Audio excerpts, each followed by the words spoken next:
কৃষি কর্মকর্তার গাফিলতির কারণে এবার খাদ্য গুদামে ধান বিক্রি করতে পারছেন না জামালপুরের মাদারগঞ্জ উপজেলার কৃষক। কোনো রকম কারণ ছাড়াই শত শত কৃষকের ধান বিক্রির আবেদন বাতিল করেছেন উপজেলা কৃষি কর্মকর্তা। এতে ক্ষতির মুখে পড়েছেন কৃষকরা। খাদ্য গুদামের কর্মকর্তা জানান, কৃষি কর্মকর্তার এমন সিদ্ধান্তে ধান সংগ্রহের লক্ষ্যমাত্রা অর্জিত হবে না। আনসারি সুমনের তথ্য ছবিতে প্রতিবেদন।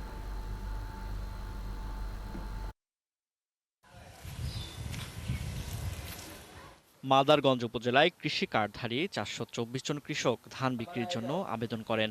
তবে ৩২৮ জন কৃষকের আবেদন বাতিল করে দেন উপজেলা কৃষি কর্মকর্তা। এমন সিদ্ধান্তে শঙ্কিত কৃষকরা। গত বছর ধান দিছি, গত বছর আগে বছর ধান দিছি, এই বছর আবেদন করছি, কি লেগে বাতিল করলে তা আমি জানি না।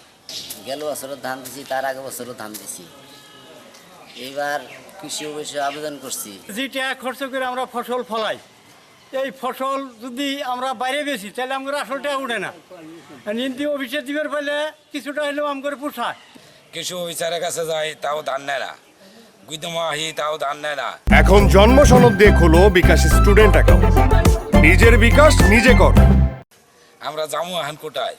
কৃষকদের অভিযোগ, জেলার অন্য ৬ উপজেলায় কোনো কৃষকের আবেদন বাতিল না হলেও শুধু মাদারগঞ্জে ৩২৮ জন কৃষকের আবেদন বাতিল হয়েছে।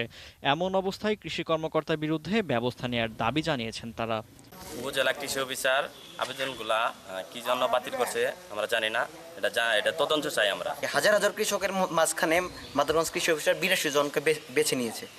কেন ৮২ জনকে বেছে নিল এটা আমার বোধগম্য হয় না।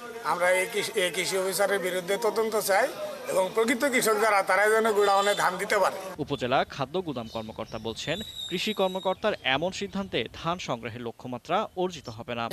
চাল নিচ্ছি, কিন্তু ধান সংগ্রহ কার্যক্রমটা আমরা শুরু করতে পারিনি। আমরা যথেষ্ট প্রচারণা চালিয়েছি, কিন্তু উপজেলা কৃষি অফিস থেকে আমাদের যে নিবন্ধনগুলো ছিল সেগুলো ম্যাক্সিমাম বাতিল করা হয়েছে। তবে কৃষি কর্মকর্তার দাবি, যাদের আবেদন বাতিল করা হয়েছে তারা কেউ কৃষক নন। আবেদনকারীদের সাথে ফোনে কথা বলে বিষয়টি নিশ্চিত হয়েছেন তিনি।